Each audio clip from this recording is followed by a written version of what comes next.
Harper. I'm coordinator of Entrepreneurship Week.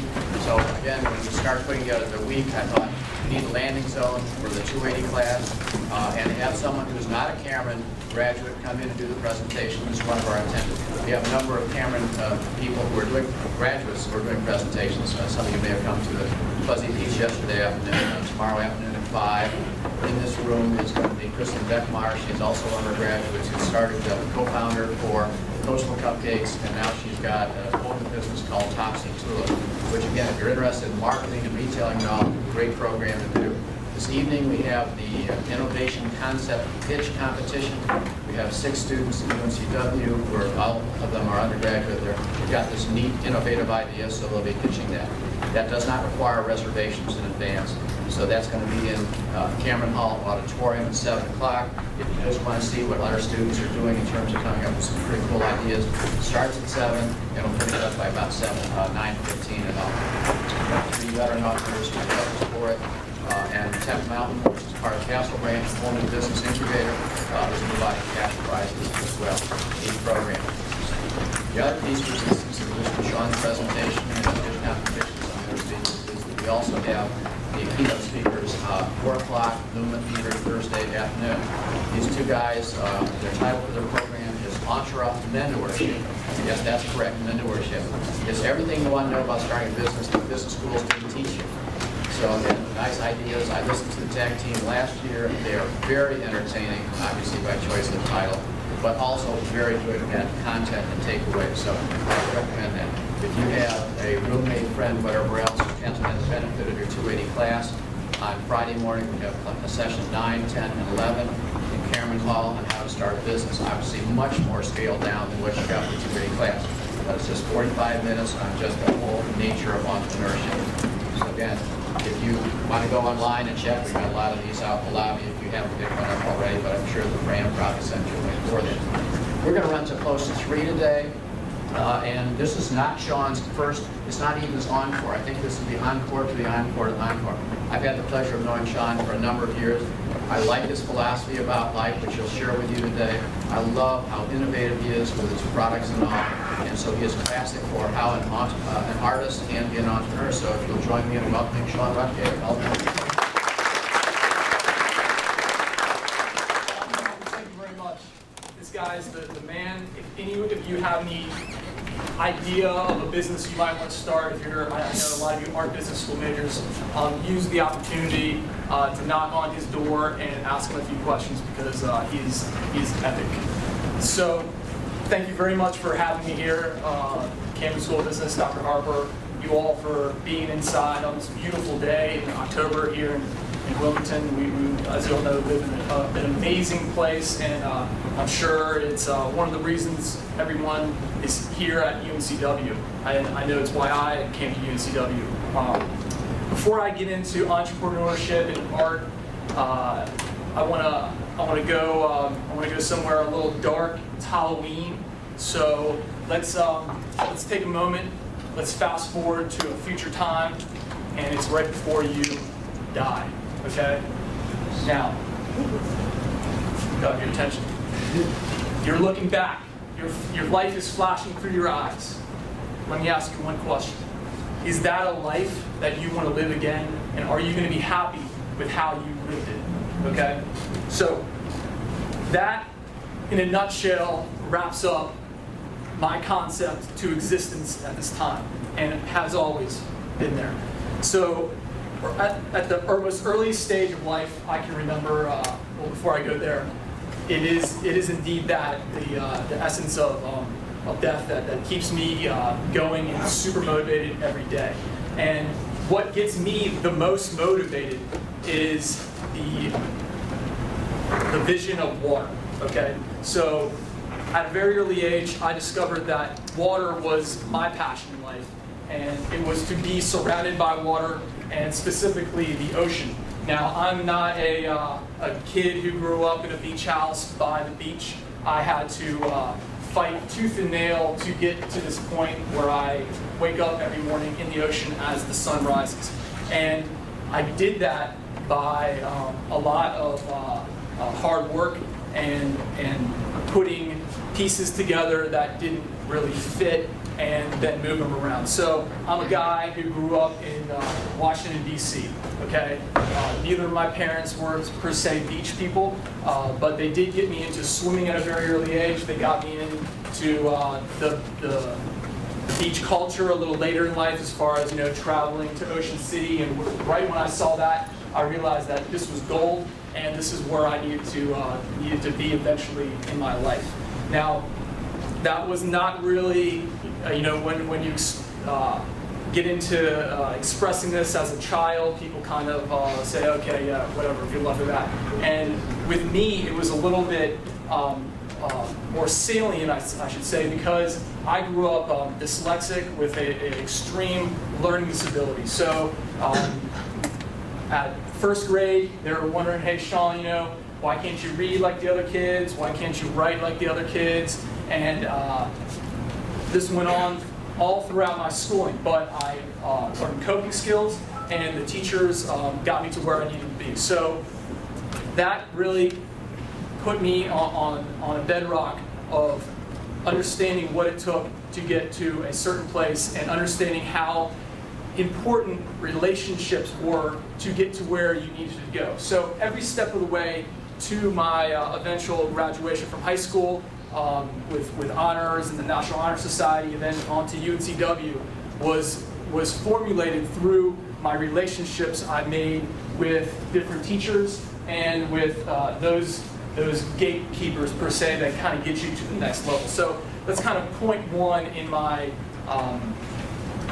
talk today, is go after and nurture and cultivate relationships with all sorts of people. Whether you think they might be able to help you out or not, because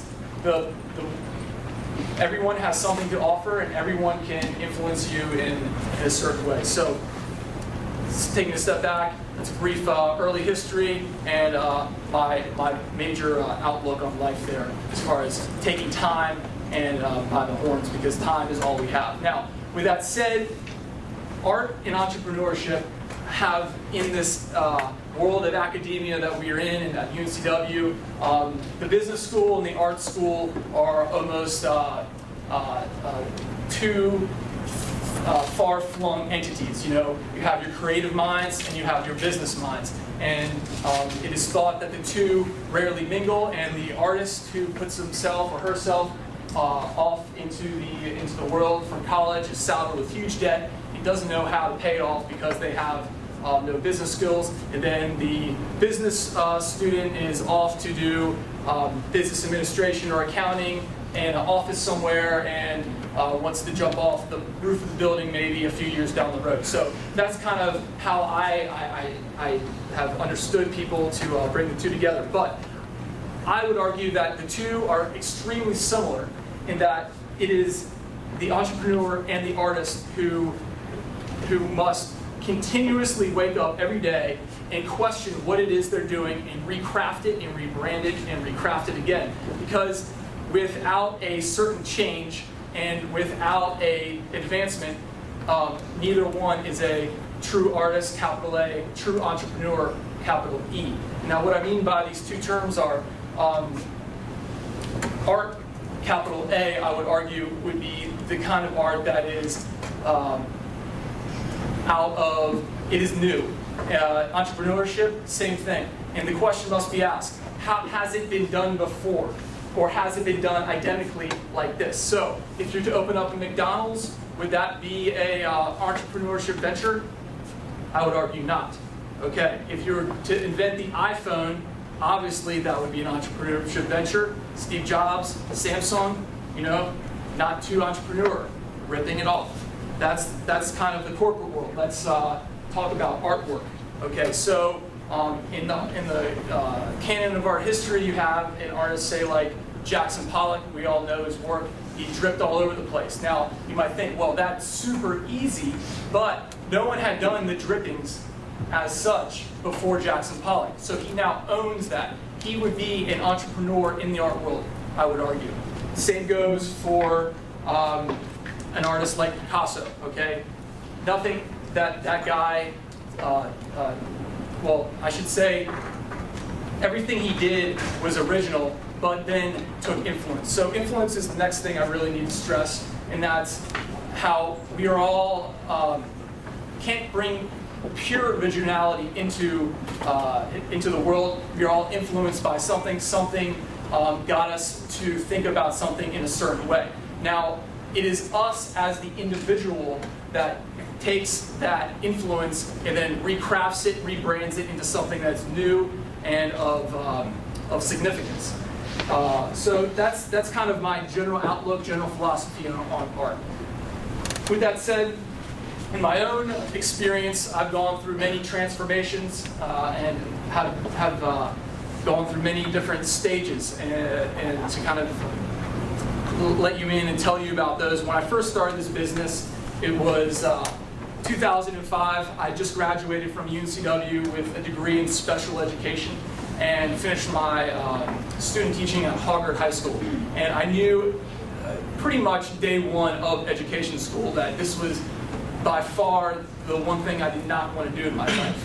But I went ahead, I finished it, and completed it, got my degree, never to step foot again in the building as a full-on professional teacher. Now, I tell you this because I had that inkling, and I asked myself that question: when I die, is this what I want to do my whole life, and is this what I see myself as? And I looked deep into my soul and I said, no, it is absolutely not. What is deep in your soul? And deep in my soul is, at the core, again, water, specifically surfing. If I could surf all the time, every day, I would. I do if there's waves. I'm sure there's a lot of people in the audience who can relate. So I needed to find a job that would keep me by the ocean and doing the one thing I love. So without ever picking up a camera, without any sort of knowledge, business skill, my father had started, well, he's a professional artist in DC, so he had kind of been on the forefront of printing technology then, and he was doing this thing where he was applying artwork he had done to aluminum. And I thought, you know what, if people like nature, people want to see nature, and people want to see beautiful places on this aluminum substrate that, hey, guess what, you can also hang outside. So I took this concept and I said, well, to do this, I'm going to have to go out and I'm going to have to get some photos, and it's going to be real. Well, I'll take it mainly around the Pacific. I went to Hawaii, which is a spot I've been about 6 times before, but not in the capacity of a photographer, but as a surfer. So I had this knowledge of the water there and how I thought at the time it needed to be represented and captured. So I went to Hawaii, stayed there for about a month with my girlfriend from college. Then we went over to New Zealand, bought a van, and lived in that van for 3 months in New Zealand, traveling around beach to beach, taking beautiful pictures, all without any certainty at all. No certainty that anyone would even want to give me 2 cents for these pictures. But I had this inkling that this was going to work out. Long story short, went to Australia, came home. Well, when we went to Australia, interesting story. We lived in at Superbank, which is in Kira, and lived next to Mark Occhilupo for the time being, and hung out with Kelly Slater. It was a pretty epic experience. But all the while, I'm blowing so much cash that I just made previously in the summer as a lifeguard. So that was kind of the thing I needed to do at the time to give me the money to venture into this new job. So let me pause there. With that said, anything that you're ever going to do that you're going to have a dream and you don't have either rich parents or someone feeding you money, you're going to have to save up money or have another job in addition. And you don't really need to hear this from me. It's pretty obvious that that's how it goes. But for me, it was always lifeguarding and teaching swimming lessons, cleaning the sides of houses, pressure washing, anything I could do to float the boat, so to speak, without selling out per se, and getting a real job where I could focus at least 50% of my attention on the vision as I saw it of the artwork. So was on my trip. I came back. I thought, well, how are we going to sell these pieces? I'm going to need to make at least a certain amount, and I'm going to need to have a certain brand philosophy behind it, and we're going to see how it goes. So the community I grew up in was a very artsy community. It's right outside of Bethesda, Maryland, in the DC area called Garrett Park. So full of a lot of bohemians, people who generally like artwork. So I knew if I had an art show that they would come and that they would at least buy some of the pieces, just if anything, out of mercy and support. So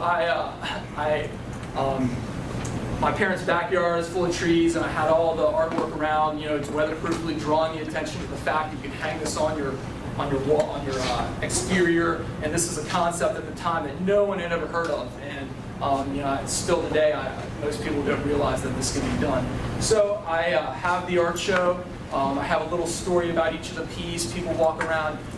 There's about 25 pieces there. Well, they sold out, and that then gave me enough money to just travel the rest of that winter and gather more imagery. So I went to Tuscany, I went to Barbados, I went to Amsterdam, and I went to all these places.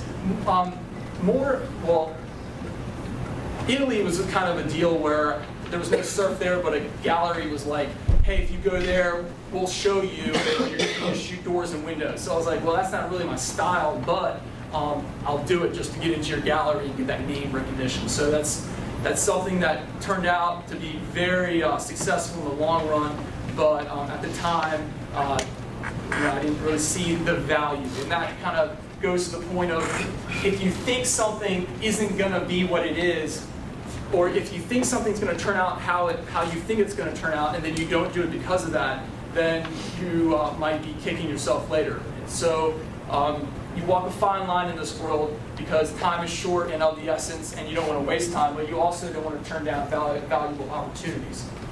So, long story short, that winter was very successful and got me the confidence to go forward after year one. Let's fast forward now to where we are today. So that is 2005, this is 2014.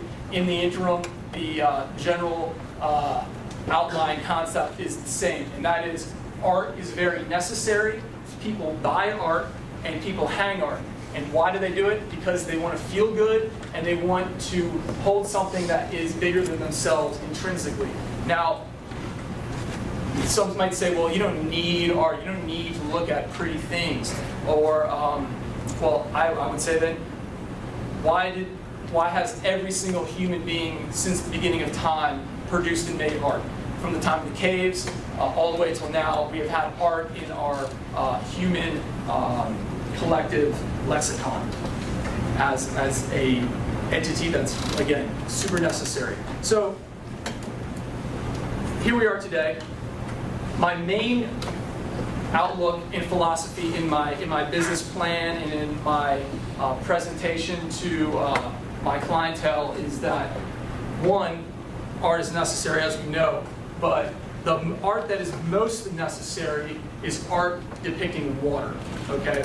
So the aesthetics of water is really where my business is commercially right now, and where my heart is from a fine arts perspective. So here we are, art and entrepreneurship.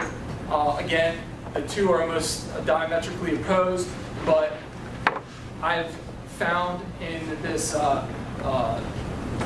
world of constant jujitsu almost that it is the balance between the fine art and the commercial art that is most necessary for the soul of the artist to come out and continually produce new work that means something.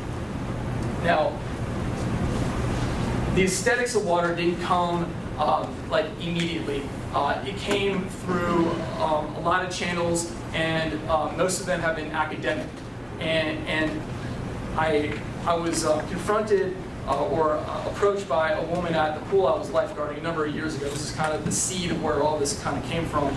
She worked for Herman Miller, the Aeron chair, They do lots of healthcare work, and there's a whole industry in America that just pumps out lots and lots of decor items to healthcare, to hospitality, and she was like, you know what? Pictures are something that make people feel better, and your pictures, you know, she was a big customer of mine at the time. She's like, your pictures do that, and you should really think about getting into the market of healthcare art. And I thought, well, that's something. So I went to a conference in Vegas where they had all the Herman Millers and other individuals who were selling art in the game, and I kind of thought, how are they doing this? What is it that is working? And went to the dealers, which would be the designers who the hospital hires, and talked to them, started building these relationships, and that was the seed that got me into some of the facilities that I'm in today. And it's something that can really, you know, it takes it away from, it's not really about me or my art, it's about what is the art doing to the individual. And that kind of goes to anything that is to be sold and created. And specifically in art, it's something that it comes so much from your soul that most art is very from the individual per se, and that right there almost axes and cancels out a lot of the marketability, because yes, it might be nice or okay to a person or the artist and his family, but what is it intrinsically doing to the population at large? So you look at the artists who have been very successful over the past 100 years commercially, and that's really where the birth of art where fine art has been able to make any sort of meaningful cash has been when the artist can put out something that is unique and different. You know, a lot stemming from the time of Andy Warhol and his ability to produce, and then after him, Damien Hirst and his ability to produce. And this is something that that is key to art if you are to make it in a business sense, and that's producing a lot of it, and waking up every day and just making pieces, because you don't really know until they're made what it is that it is going to sell. So with that said, let me kind of discuss what it is that has shaped my work at this point. Now, right now, the water imagery, as I said earlier, is my commercial success. It's what is feeding my two children and supporting my wife and my family. And I believe because it is, one, intrinsically wonderful to be looking at art, or excuse me, water, but it's the vividness of the natural image that resonates with humans the most. Okay, so why is this? Why is it that this might be more effective as a selling piece than, say, you know, experimental work, which is another side, an important side to the production process. And I believe it is found in evolutionary aesthetics. So that's kind of how academia has shaped what I'm doing now. If you're not aware of evolutionary aesthetics, it's kind of the why is it that I like this, or I know I like this, but I don't know why I like this. Such as the most liked color in the world across populations is blue. One of the second most liked colors is red. Why? Because blue is the color of a great peaceful sky and the water that we so much strive to drink that is clean and fresh. Red because of the color of berries that you might be foraging in the forest. Because, you know, we all have to remember that we are very closely related biologically, almost identically, to those humans who are living in the caves. So the same feelings that they had, you have, only we live in a modern, digitized world with technology that is futuristic in institutions that are almost medieval. So it's very important to realize where we come from. Now, why is this important to someone who is creating art? Because it is my goal and mission to produce as many pieces and to sell as many pieces as possible. Now, as they say, before I continue on, I'd like to pause for any questions people might have based on what I've said. And I'm going to play with the lights a little and see if I can dim this Okay. screen. Do you have any work at New Hanover? Medical Center, well, I just did a big job with their New Glen Mead building. Okay. So they just bought a bunch of pieces now. That's on Eastwood, right? Yes, Eastwood, exactly. Yep. So I'm glad you brought that up because getting into these facilities is very difficult, and it goes back to fostering relationships and sticking with it and building it over time. Because when I first said to myself, hey, let's get into healthcare, let's do it, I was confronted with the reality of, well, you know, bless you, you're in your early 30s, and at the time, maybe late 20s. People aren't just going to open up doors, listen to you like that, and then buy a bunch of your work. You got to put the time in, so to speak. But most importantly to that note is they have to need you in some regard. They're not going to take down whatever crap they have on the wall to put up your masterpiece, even if that's what you believe, if that's reality or not.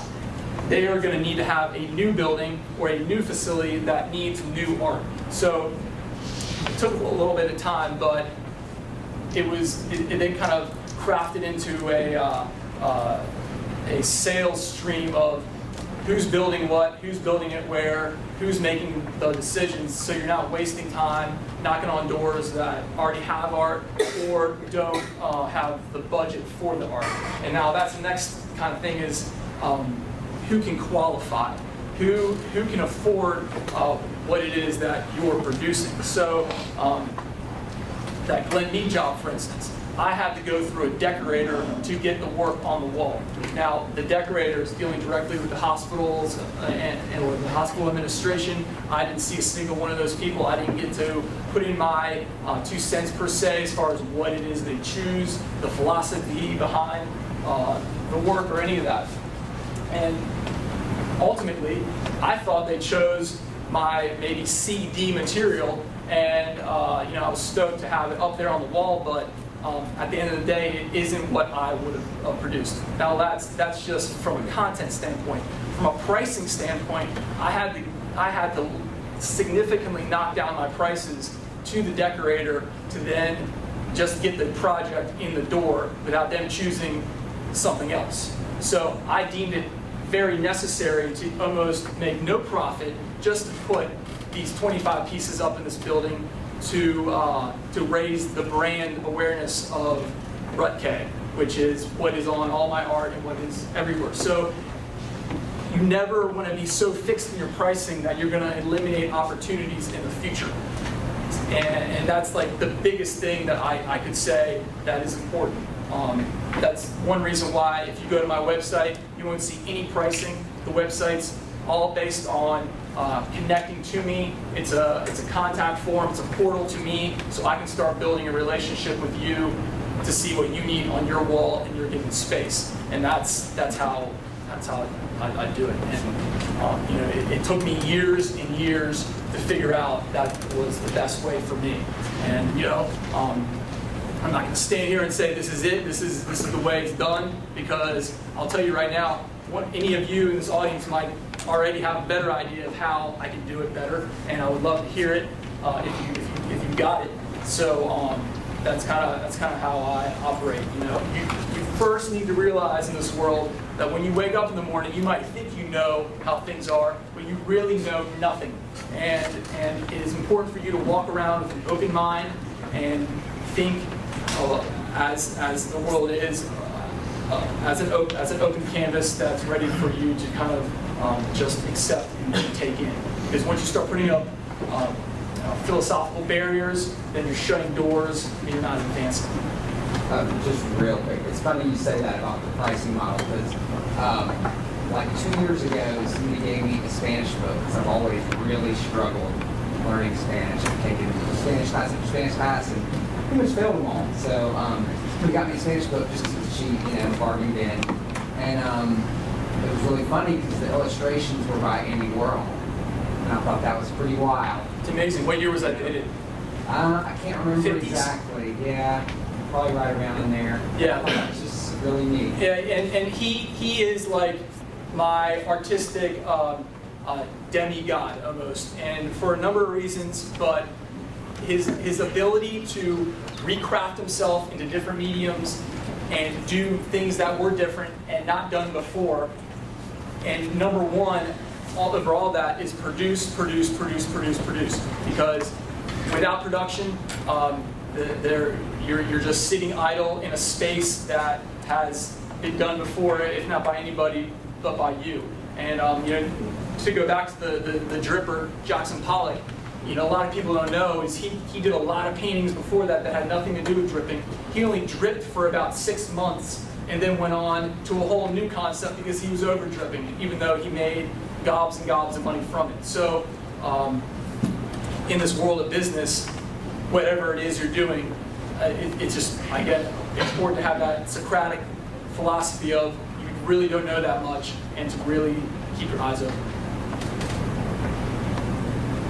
Do you ever work with like other local photographers like DJ Schutz and I know DJ, we're friends, we say what's up together all the time, but when I first was starting out, I'll be honest, I reached out to DJ and he was always really nice to me. In fact, one time I was in a mace, hit my head really bad on the bottom, low tide, and he rushed me back. So DJ's a great guy, but when it came time for me to maybe learn from him per se, that door was pretty tightly closed. Now, with myself, I'm always available. I work with kids all the time, from the little guys all the way up to anyone who comes to me for questions or advice. One, because they might know something that I don't, and two, I just believe in that positive relationship building. But with that said, I would never give away my secret sermons per se. Those things that took years to learn that you just don't want to let them go. Coke doesn't give away the recipe, and anything that you find that you think that it should be proprietary, you keep proprietary. Such as who your vendors are. I have a list of vendors that I built these relationships up over years. This product, for instance, a plexiglass product that I saw in a gallery in Vegas by a guy named Peter Lick. He kills it. He has galleries all over the world. And I like his work. I don't love it, but he kills it, and I believe he kills it because of the medium it was on. So this is 4 years ago. It took me about 2 years to figure out his vendor, and I figured it out. And then there's a guy locally named Ned Leary. He called me a couple weeks ago. He's like, dude, how are you getting this made? Can you make my work on it? I was like, you know what? I can't, because anyone in this area, I want them to buy my stuff first, and that's how it goes. So, but to answer your question, collaboration-wise, it depends on the situation. Will, what's your theory for selling your artwork? what do you mean? Platform and Okay. how to get your brand out there, I guess. Gotcha. All right. So again, it kind of goes back to the website and why it is that the website is a contact form and not an e-commerce site, which it was for years.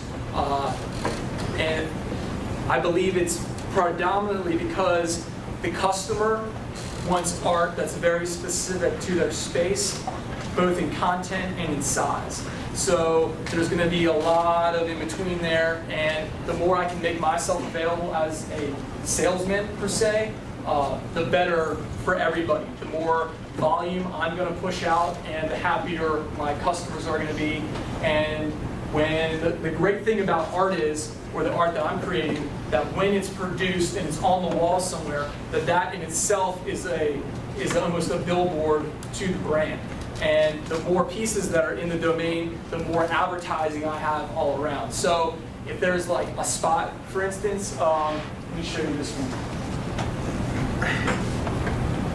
A couple of weeks ago, I did a piece above Sweetwater. If you're down there across from Red Dogs, it's one of my biggest pieces, and I paid the money to put it up because it was just dead space, and I thought, well, this is going to look. Oh, I'm sorry. There it is. So this was a massive piece I put above Sweetwater. Used my own money for it. No one purchased it from me. But I thought that this, with my name on it real big in the heart of downtown Wrightsville Beach, was going to be a great showpiece. Okay, so that's an example of money lost, but not really because it's almost advertising. So let's go. I'll just put it out of that. Let's see. Okay, there we go. But I digress. Does anyone have any further questions? Yes, sir. I'm trying to think how to word this, but so do you ever feel like the business side or the entrepreneur side kind of keeps you from doing the art you want to do? You ever just like, I wish I could just work, or do you kind of find some kind of joy in the entrepreneurship side of it as well? So it's kind of like it balances out. Let me get it if I hear you right. There's that divide between what you want to do and what is going to make you the money. Right? So again, I believe that to be the essence of the line that needs to be balanced across the cliff. Because on one side, you've got a great creative mind, but you don't really know how to make money from it. So you might either shoot weddings or make business cards for people or do things that are like pseudo creative, but at the end of the day, you answer to a given client. And I watched my dad, again, he's an artist, and I watched him go through his career doing those types of things that just like at the end of the day destroyed his soul. The creative spark just kind of got withered over time because you are confronted with the reality of life, and that's you got to make money. So right now, that's why I'm so excited about where I am, given what's happened before, that the water concept is a great concept that I can really get situation. Does that touch on it?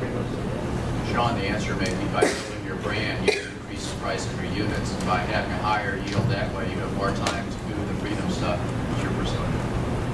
I could not have said it better. Well, I know, that's what he's doing. That's exactly it. And again, it's been a slow boat, and at the beginning, it was mainly a lot of BS that I didn't want to do. I did shoot a lot of weddings. I did make a lot of business cards for people.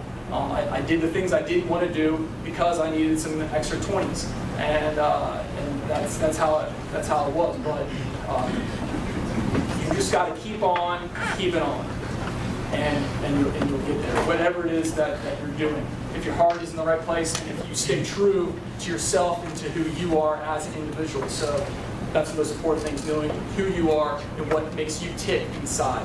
It kind of goes back to the death thing that I started with, that you really need to focus on those positive things in life, whether they make you money or not. But again, you gotta have that money.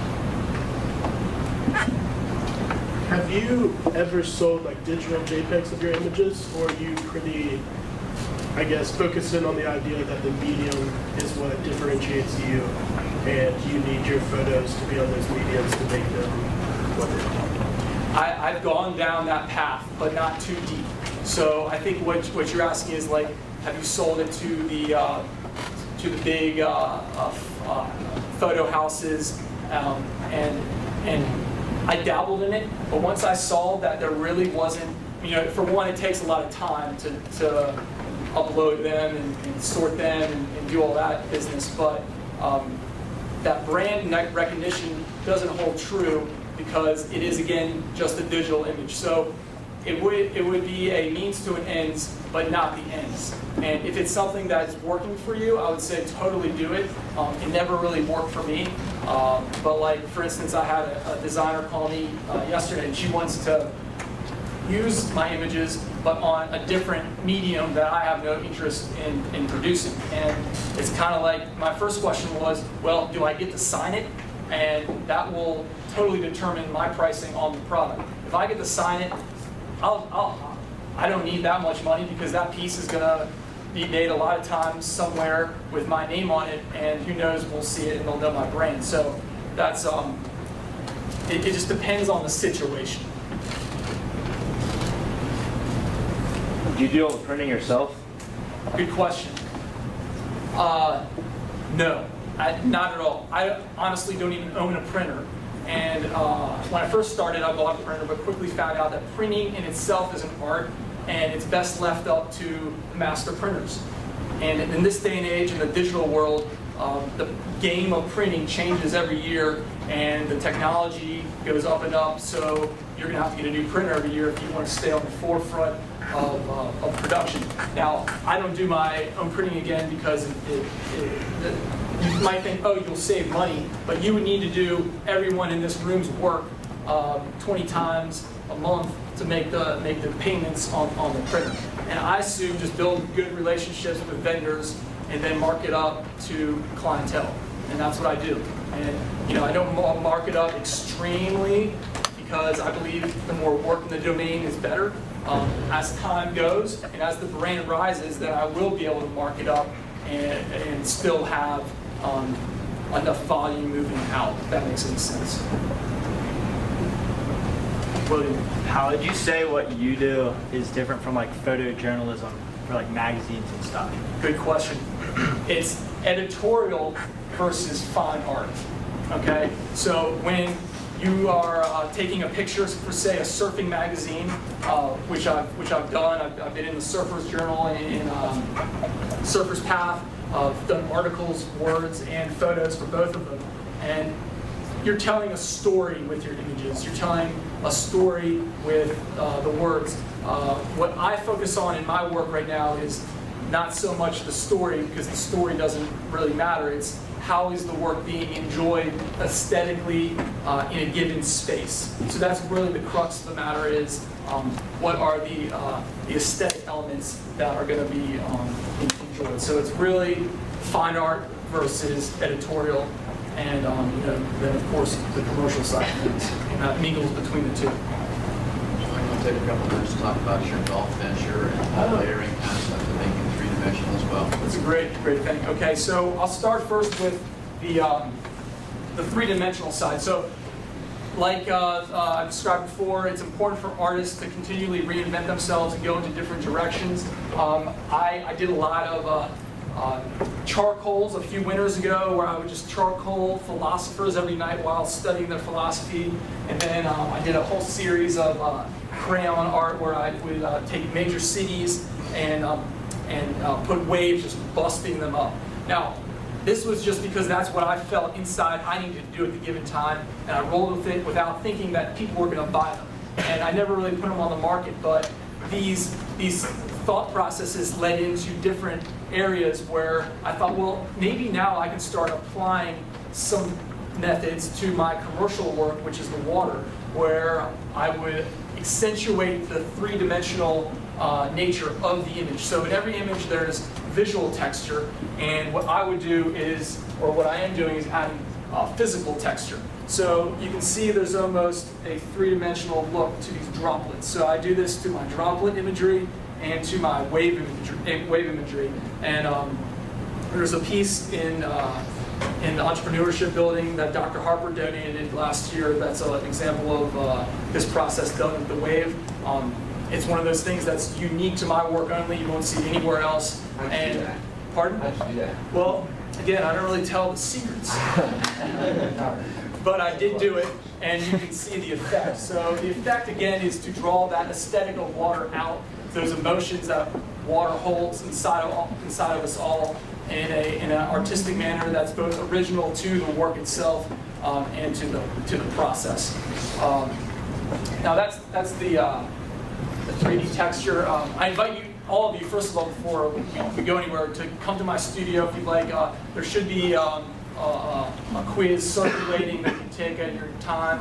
My business card is on there. Feel free to call me. I also have a sticker. But before I let you go, Dr. Harper addressed another venture I'm in, and that's golf landscapes. And that is another example of me seeing an opportunity to get into something that my heart initially is not so much in. I'm not a golfer. I'm not really too stoked to get on a golf course, but I do love nature and nature in the morning with the sunrise. I watch the sunrise every morning, and I make sure to shoot it. So some people from the PGA came to me and they said, we want you to do this to a golf course in Charlotte for their, it's called Quail Hollow. It's one of the big events in Charlotte. Anyway, that was an example of doing a job that you so much don't love, but you can put your own creative energy into that hopefully you would want to make some good money from. Full disclosure, I operated in that context without a contract, so there's still some issues. But I think the golf, Sean was sending me some pictures again, the dawn, the dew on the grass. For a lot of golfers, it's very emotional. The golf holes they play, or even if they saw someone else playing the hole. So I think the whole idea is bringing out the emotions within the various issues. Again, I'm not sure. No one's ever done a study of the number, again, the correlation between surfers and golfers. I would think it would be very low. Okay. actually, Dr. Harper, it's very high. Really? The surfers that are on the world tour are almost all extremely good golfers, and some of them, like the best surfer in the world ever, Kelly Slater, Right. could be a pro golfer if he wanted to. Wow. Yeah. So golf and surfing actually mingle very closely, and golf is all about mastering nature almost in my mind, because you have this beautiful landscape that has just been pounded to the aesthetic vision of a designer that meets all the environmental aesthetics that we've been raised to. The foreground being this lush with the trails, and I mean it's prime for taking a landscape photo. And that's why I can get really stoked about approaching a golf course in the morning at sunrise, because of how I can line up a shot. But from a naturalist standpoint, a golf course is very bad for the environment. So it's hard for me to get it around that. But Maybe your next initiative is to build coastal golf courses, so you can have the waves and the golf courses. well, some of the best are out there in California on some of the best. Pebble Beach and all. Yeah. Some of the best waves to break on. Would you take a minute just to talk about your schedule? Because this is not a 9-to-5 banker's job by any means. Not at all. Again, I work for myself. I'm a sole proprietor. I have no boss per se, but with that comes a lot of responsibility to have a little boss on your shoulder, so to speak. And with that comes the work ethic that I developed early in my schooling. And I'll wake up every day very early before the sun rises, get done the emails and either the photo editing or even the production, because I do the production in the studio of the large metal pieces. And I have 2 kids. One is 2 months old, and the other is 2 years old. So my sleep is very, I'm waking up almost every hour. So that's pretty heavy in that regard, but you don't hear me bitching, because I get to live the life I want to live. I get to be at the beach in just a matter of minutes to watch the sunrise in the water every day of the year. I have full-on wetsuits that I'll get out there and do my thing year-round. And if we want to keep to the schedule, wake up, do that, take the kids to school, maybe shoot a little afternoon time, service all the relationships that have come through, and just push out and produce as many pieces as possible. That's really my given game, but I'm a family man as well, and I make sure at 5 o'clock I put the time in with the kids, and do that till the evening, and then do it again the next day. But you know, the most important thing is balance in life, and to really take everything, figure out what it is that's gold to you, and then do it to the max with as much vigor as a sunbeam flying through the sky. It's that then will make you a happy person on your deathbed, I would imagine. And that's kind of just my goal and philosophy. That's a good point to wrap up. A couple things. Number one, if you need an attendance voucher for whatever class, I will be out and back and give you one for that purpose. You sign your name and get it back to your corresponding instructor. But two, I think you've seen in this case is that if you follow your passion, again, getting up before dawn is no big deal because you're doing what you want to do.